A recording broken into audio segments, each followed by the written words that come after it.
Paix et grâce sur toi, Maman Kabibi. Paix et grâce sur ta famille. Paix et grâce sur toutes tes entreprises au nom de Jésus. Que tout ce qu'il te faut pour que ta paix se multiplie, que tu le reçoives au nom de Jésus. À toi qui fais partie de cette team de qualité, je prie au nom de Jésus que la paix et la grâce de notre Seigneur Jésus-Christ soient sur toi. Et je déclare que tu aies une vie de qualité au nom de Jésus. Que tout ce qui est de qualité soit ton partage au nom puissant de Jésus. Parce que tu appartiens à Dieu. C'est un Dieu de qualité. Ce n'est pas un Dieu de pacotille. C'est celui qui a créé les cieux et la terre. C'est celui qui a su embellir la nature. C'est celui qui a redimensionné, qui connaît les dimensions de la mer. C'est ce Dieu tout-puissant qui t'a racheté par un sang de qualité. Le sang de son Fils. Un sang pur, un sang saint, un sang sans péché. Une personne comme Jésus qui n'a point connu de péché, qui a été une personne de qualité, respectant et honorant Dieu. Oh, que toi aussi, tu connaisses une vie de qualité au nom de Jésus. S'il y a un désordre dans ta vie, je prophétise que l'ordre y rentre au nom puissant de Jésus. S'il y a quelqu'un qui amène un désordre dans ta vie, j'ordonne que cette personne s'éloigne de toi. Et au nom de Jésus, je te sépare de cette personne au nom puissant de Jésus. S'il y a un esprit qui vient troubler ta paix et ta joie, je prophétise et j'ordonne que cet esprit te lâche au nom puissant de Jésus. Je prie au nom de Jésus que la vie de qualité, celle que Dieu a réservée pour toi, te soit accordée. Que des personnes de qualité, au nom de Jésus, je te connecte à elles au nom puissant de Jésus. Que des choses de qualité arrivent jusqu'à toi au nom puissant de Jésus. Que tu aies une foi de qualité. Gloire au Seigneur. Que tu aies une foi de qualité au nom de Jésus. Et que tes actions soient des actions de qualité. Je le prophétise sur ta vie. Et je veux que tu y crois. Parce que cela va s'accomplir. Au nom puissant de Jésus. Tu es précieuse aux yeux de l'Éternel. Tu es une personne précieuse aux yeux de l'Éternel. Il t'a choisi. Il a dit que tu es la prunelle de son œil. Il a dit que tu es la prunelle de son œil. Il ne permettra pas que quelqu'un touche à la prunelle de ses yeux. Et c'est pourquoi il te protège jour et nuit. C'est pourquoi il ne sommeille point. C'est pourquoi il ne dort point. Et c'est pourquoi la vie de son fils, cette vie précieuse, t'est accordée au nom de Jésus. Il suffit de croire. Il suffit de croire et elle est à toi. Il suffit de désirer et elle est à toi. Tu y crois et tu vivras selon ce que tu crois. Car il a dit, mon juste vivra selon sa foi. Que l'Éternel te bénisse. Que l'Éternel te bénisse. Nous commençons une semaine. J'ai un peu le cœur serré cette semaine. Après avoir écouté Maman Kabibi qui parlait, qui a longtemps parlé, et elle a parlé avec une colère sur le fait d'honorer nos parents, ceci, le Saint-Esprit m'a mis à cœur d'enseigner cette semaine sur l'honneur. Et j'aimerais que vous réunissez vos enfants, que vous partagez cela à vos enfants. Peut-être que vos parents ne sont plus. Peut-être vos parents ne sont plus de ce monde et que vous avez des enfants. Vous devez partager cet enseignement à vos enfants. Peut-être que vous n'avez pas eu la grâce et vous n'avez pas eu l'opportunité d'avoir accès à cet enseignement quand vos parents étaient en vie. Mais vous n'allez pas priver vos enfants, certains membres de vos familles, vos neveux, vos nièces de cet enseignement. Il est très important de le partager au maximum, s'il vous plaît. parce que l'Éternel veut que cette génération ne manque pas à cette bénédiction, la bénédiction de l'honneur. Avant de commencer, nous allons prier. Père, nous te remercions, nous te glorifions, nous te sommes infiniment reconnaissants. Et nous prions que ta main soit puissante sur nous ce matin et que ta main soit puissante sur ceux qui écoutent. Et nous prions que des cœurs soient disposés, Père éternel, et que cette semence qui sera déposée porte du fruit. Père éternel, nous te remercions parce que c'est au nom de Jésus que tu le fais. Reçois, ô Père, toute la gloire. Reçois, Père, tout l'honneur au nom de Jésus-Christ.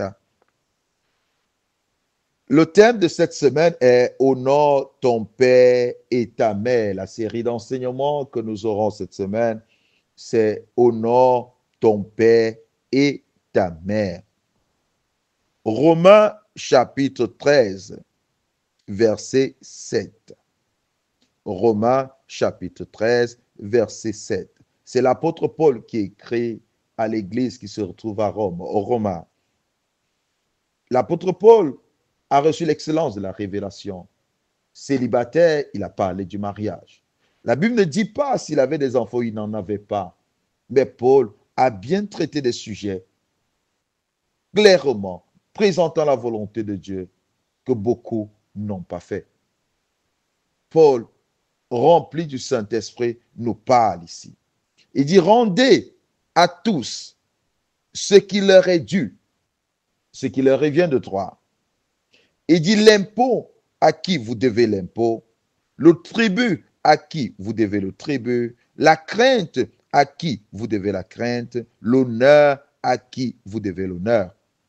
Il dit rendez à tous ce qui leur est dû, l'honneur à qui vous devez l'honneur.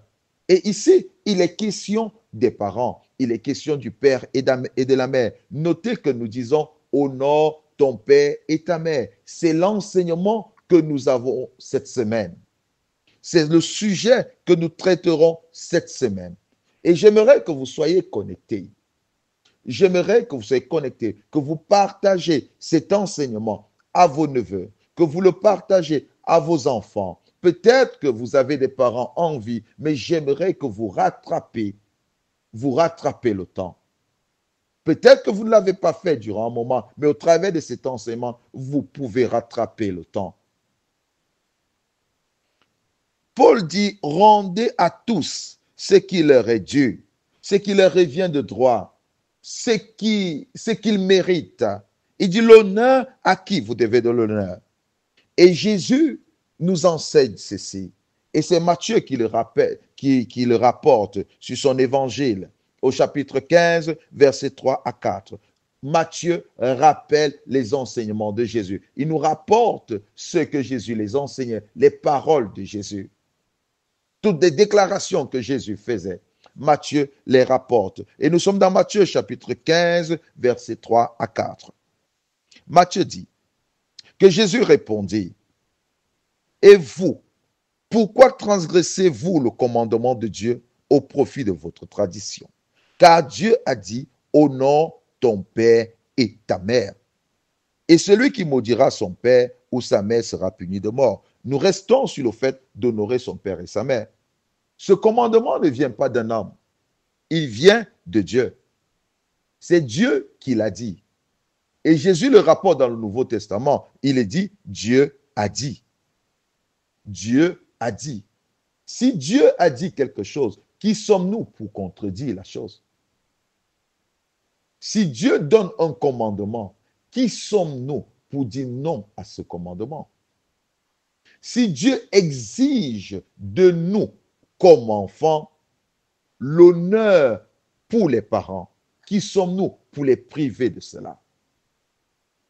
Si Dieu demande que les parents reçoivent un honneur de leurs enfants, qui sommes-nous pour les empêcher cela? Bien-aimés, être parent, être père, être mère, personne ne le choisit. C'est Dieu qui l'a fait ainsi. Parce qu'il y a beaucoup qui sont venus dans ce monde, qui sont repartis sans être père, sans être mère. Je parle des géniteurs. Beaucoup sont venus dans ce monde sans être père, sans être mère, et ils sont repartis ainsi. D'autres ont la grâce d'être père, d'être mère. S'il était question de choix, peut-être je serais père et mon épouse peut-être sera mère. Mais tout dépend de Dieu. Tout dépend de Dieu. Et ce n'est pas toi qui as choisi naître chez ce monsieur, naître chez cette dame. Ce n'est pas toi qui as choisi, c'est Dieu qui t'a choisi et qui t'a envoyé dans cette famille. C'est Dieu qui a utilisé cet homme et cette femme et les a donné cette position de père. Alors, tout ce que Dieu demande de faire, c'est d'honorer ces gens qu'il a élevés au-dessus de toi. Ces instruments qu'il a utilisés pour que tu viennes dans ce monde. C'est tout ce que Dieu demande. Des personnes que lui, il a élevées au-dessus de toi. Il te demande de les honorer. Il te demande de les honorer. Et l'honneur est une marque de respect et d'estime qu'on porte à une personne. L'honneur est une marque de respect et d'estime qu'on porte à une personne. Si vous voulez respecter, savoir comment respecter votre père ou votre mère, posez-vous la question de savoir comment aimerez que l'on vous respecte comme père ou comme mère. Oui, c'est la question que vous devez vous poser. Parce que l'honneur est une marque de respect, d'estime qu'on porte à quelqu'un. Quelle est la marque de respect que vous aimeriez, vous, qu'on vous donne comme père ou comme mère? Comment aimeriez-vous qu'on vous regarde, qu'on vous considère?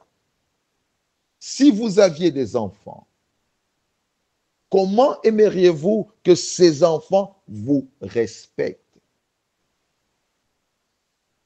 Comment aimeriez-vous que vos enfants vous respectent? Parce que vous ne pouvez que donner à une personne ce que vous aimeriez recevoir. Si vous ne désirez pas quelque chose, et si vous n'aimez pas qu'on vous fasse quelque chose, vous ne le ferez pas aux autres. Parce qu'il y a une loi spirituelle qui dit, qui stipule que ne faites pas à votre prochain ce que vous n'aimeriez pas qu'on vous fasse. Quand vous étiez enfant, le comportement enfantin n'a rien à voir au fait que vous soyez adulte aujourd'hui. Et quand vous étiez païen, vous viviez une vie sans savoir qu'il fallait honorer les parents. Mais maintenant que consciemment, vous êtes devenu enfant de Dieu, vous devez savoir comment honorer un parent. Comment le respecter? On ne peut pas vous enseigner sur le respect parce que vous savez comment vous aimerez qu'on vous respecte. Il est écrit que ce que vous aimeriez qu'on vous fasse, faites-le aux autres. Comment Amadou aimerait être traité comme père? Et je dois faire une liste de comment j'aimerais être respecté. Et je vais voir, est-ce que ce que j'aimerais qu'on me fasse, c'est ce que je suis en train de faire à mon père? Est-ce que c'est comme ça que je suis en train de me comporter vis-à-vis de ma mère? Et là, on parlera de l'honneur. Et là, on saura comment respecter ces personnes. L'honneur est la manifestation extérieure qui rend témoignage de la considération et de l'admiration qu'on porte à une personne. La manifestation extérieure. Nous pouvons dire que nous considérons une personne simplement par des paroles, mais pourtant, ce n'est pas vrai. Mais pourtant, les actes rendent témoignage. Notre comportement, notre attitude, notre langage montrent combien nous honorons cette personne. Je parle de la manifestation extérieure qui rend témoignage de la considération, de l'admiration qu'on porte à une personne. Ce que je fais vis-à-vis de ma mère rend témoignage de l'admiration, de la considération que j'ai pour elle. Ma façon de me comporter vis-à-vis d'elle, ma façon de lui parler, ma façon de la célébrer, ma façon de lui offrir rend témoignage de combien elle est considérée par moi, de combien je la respecte, combien je le respecte. C'est quelque chose qui leur est dû. C'est leur droit. Ils n'ont pas besoin de nous supplier pour leur accorder cela. Aucun père n'a besoin de supplier son enfant pour que son enfant le respecte. Parce que Paul dit que rendez à tout ce qui leur est dû. Ce qui leur revient de droit, c'est l'honneur. Et honorer signifie respecter. Honorer signifie démontrer son estime, son amour. Et une démonstration sans œuvre n'est pas une démonstration d'amour. C'est aller au-delà des paroles. C'est aller au-delà des paroles. C'est faire des actions. Parce que Jacques dit, une foi sans les œuvres est une foi morte. Vous ne pouvez pas dire que vous honorez vos parents sans poser certaines actions. Je ne parle pas seulement dans le fait de donner, même dans la manière dont vous les écoutez, même dans la manière dont vous les parlez, même dans la manière dont vous les reprenez, parce que les parents parfois ne sont pas parfaits, dans la manière dont vous communiquez avec eux, qu'ils soient présents ou pas. Ceci démontre combien de fois vous les honorez, combien de fois vous les respectez. C'est un commandement qui vient de Dieu. Et tous, comme enfants, nous devons nous aligner à ce commandement. Et c'est pourquoi je vous ai dit, il est très important de partager. L'honneur est aussi le privilège accordé à quelqu'un pour le distinguer. Oui, l'honneur est le privilège accordé à une personne pour le distinguer. Quel est le privilège que vous accordez à vos parents? Quelle est la place que vos parents occupent dans vos vies? Quelle est l'importance que vos parents ont? Oui, quelle est l'importance que vos parents ont? La place que vos parents doivent occuper dans vos vies est la place que Dieu leur a donnée. Ce sont des gens qui ont existé avant vous. Vous n'existez qu'après eux. Oui, ton père et ta mère ont existé avant toi. Ils ont existé avant toi. Toi, tu n'existes qu'après eux. Ça, c'est la position que Dieu leur a donnée. C'est une position inchangeable. Cette position ne dépend pas de leur état social. Ça ne dépend pas de leur état physique. Ils peuvent être beaux ou laids, mais ce qui est sûr, c'est qu'ils existent avant toi. Ce qui est sûr, c'est que tu viens d'eux. Ils peuvent être courts ou grande taille, gros ou minces, peu importe. Ils peuvent s'exprimer bien en français ou en anglais, ou ils peuvent s'exprimer mal, peu importe. Ce sont des parents ce sont des personnes qui sont venues avant toi. Et c'est par eux que le Seigneur a voulu que tu viennes dans ce monde. Rien que pour cela, ce qui leur revient de droit, ce qu'ils attendent de toi, c'est l'honneur. Ce qu'ils attendent de toi, c'est la considération. Ce qu'ils attendent de toi, c'est le respect. Ce qu'ils attendent de toi, c'est une marque d'estime. Et toi, tu dois chercher comment leur donner cela. N'attends pas qu'ils te le demandent parce que c'est leur droit sur toi. C'est ce que toi, tu les dois. Nous entendons des gens. Est-ce que c'est obligé que je te respecte? Est-ce que c'est obligé parce que tu m'as mis au monde? Oui, c'est obligé. Ça n'a rien à voir avec leur niveau intellectuel. Ça n'a rien à voir avec leur niveau social. Ça n'a rien à voir avec leur état physique. Qu'ils soient aveugles ou paralysés, qu'ils soient villageois ou citadins, qu'ils sachent écrire ou non, qu'ils vivent dans une villa ou dans une cabane, qu'ils vivent dans une cité ou dans la forêt. Ce que tu les dois, ce que tu leur dois, c'est l'honneur. C'est l'honneur. C'est cette marque de considération, de respect. Le même respect que tu attends, ou tu attendras, ou tu désires avoir d'un de tes enfants, est le même que tu dois à tes parents. Je reprends. Le même respect que tu attends de tes futurs enfants, ou le même respect que tu attends de tes enfants, c'est ce respect que tu dois commencer à donner à tes parents. La même considération que tu attends de tes futurs enfants ou la même considération que tu attends de tes enfants est la même que tu dois transmettre à tes parents. Avant toute chose, je n'entre pas dans les détails s'ils sont polis ou ils ne le sont pas, mais simplement à cause de la position que Dieu leur a donnée. Il n'y a pas une élection pour être père. Il n'y a pas une élection pour être mère. C'est le choix de Dieu. Il n'y a pas un concours pour être père. Il n'y a pas un concours pour être mère. Pour être père, il ne faut pas avoir étudié. Il ne faut pas être quelqu'un qui parle bien. Il ne faut pas être quelqu'un qui a un bon comportement. Non, c'est le choix de Dieu. Qu'il soit villageois ou citadin, éduqué ou non, ou mal éduqué, dans cette maison, dans cette famille, Dieu a voulu que tu y naisses. Et c'est l'autorité que Dieu leur a donnée.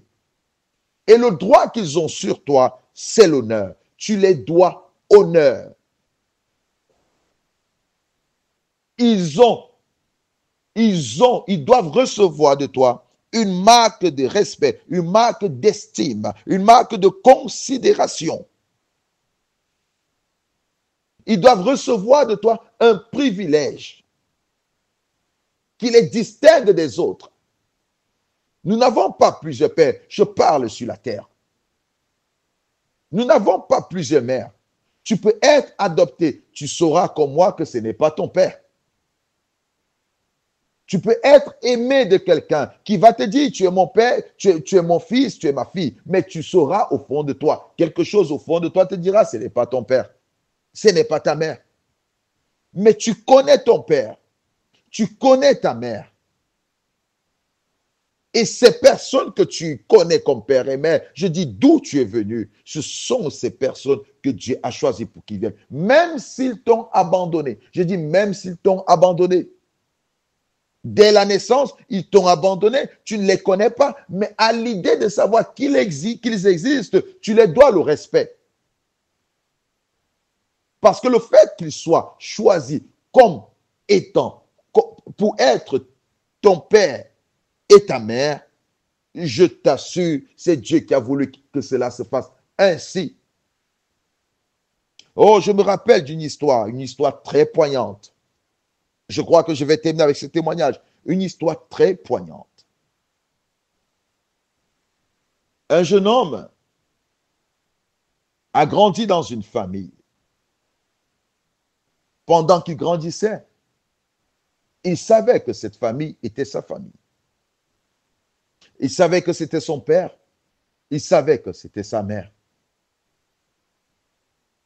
Mais tout ce qu'il savait, c'est qu'il a été retrouvé à la porte dans un panier. On lui a dit, et c'est ce qui était vrai, on lui a dit, tu as été abandonné. Tu as été abandonné dans un panier au seuil de notre porte. Et cette maman qui avait abandonné ce garçon, cette maman qui avait abandonné ce garçon au seuil de cette porte, elle savait exactement où était son enfant. Elle le voyait grandir. Et un jour, après que cet enfant ait grandi, elle va à la rencontre de son enfant. Son enfant la repousse. Son enfant ne voulait rien écouter d'elle parce que son enfant se disait que sa maman l'avait abandonné. Et c'est vrai qu'elle avait abandonné. Bien-aimé dans le Seigneur. Mais quand cet enfant, avec le temps, a donné le temps à cette maman de lui parler, il a donné son oreille pour écouter cette maman, cette dame, comme il appelait lui-même, cette dame méchante qu'il avait abandonnée aux étrangers, cette dame méchante qu'il a rejetée comme fils, il a été étonné de l'histoire que cette femme lui a raconté. Et il a aimé cette femme comme sa mère. Parce que la femme raconte dans quelles conditions elle a eu cet enfant. Des conditions horribles, des conditions inacceptables. Et elle s'est dit que je ne peux pas accepter que mon enfant grandisse dans ces conditions. Imaginez une femme qui se droguait, une femme qui vivait dans la rue. Et c'est dans cette rue, dans cette drogue, qu'elle a été enceintée. Et elle s'est dit, je ne vais pas élever mon enfant dans la rue et dans la drogue. Elle a choisi une famille, selon elle, qu'elle trouvait aisée. Et elle a pris cet enfant déposé à la porte. Oui, je ne dis pas, je n'encourage pas cela. Je n'encourage pas cela. Mais son témoignage est vrai. Et elle dit à son enfant, je ne l'ai pas fait parce que je ne t'aime pas. Au contraire, c'est parce que j'ai un amour pour toi. Je ne voulais pas que tu grandisses dans la rue. Je ne voulais pas que tu grandisses dans la drogue. Parce que c'était là-bas où je vivais. Je n'avais pas de domicile. Je n'avais rien d'autre à faire que de me droguer. Et je t'ai laissé, ce n'est pas que je t'ai abandonné. J'ai passé mon temps à veiller sur toi. Oh, bien-aimé dans le Seigneur, cet enfant a pleuré. Cet enfant a pleuré, a compris que sa maman l'aimait. Généralement, ce que nos parents nous ont fait, parfois, ce n'est pas parce qu'ils avaient une mauvaise intention de le faire, mais simplement parce qu'ils voulaient notre bien. Alors, peu importe ce qu'ils nous ont fait, mais simplement la position qu'ils occupent, la position que Dieu leur a donnée comme père, comme mère, ils méritent l'honneur. Ils méritent le respect. Ils méritent la considération. Ils méritent qu'on les donne une place privilégiée. La place que d'autres n'ont pas, mais que eux, ils occupent. S'il vous plaît. Nous sommes qu'à l'introduction et la semaine qui suit, nous parlerons de long en large. Que l'Éternel vous bénisse. Que l'Éternel vous comble. Que l'Éternel vous guérisse, vous qui avez des blessures internes. Que l'Éternel vous donne cette humilité de pouvoir accepter ce message et de le mettre en pratique. Que tous ces enfants qui écoutent ou qui écouteront ce message, que l'esprit de rébellion sorte d'eux. Qu'ils soient libérés de cet esprit de rébellion. Et que l'honneur, l'esprit de l'honneur leur habite. Au nom de Jésus, soyez pleinement bénis.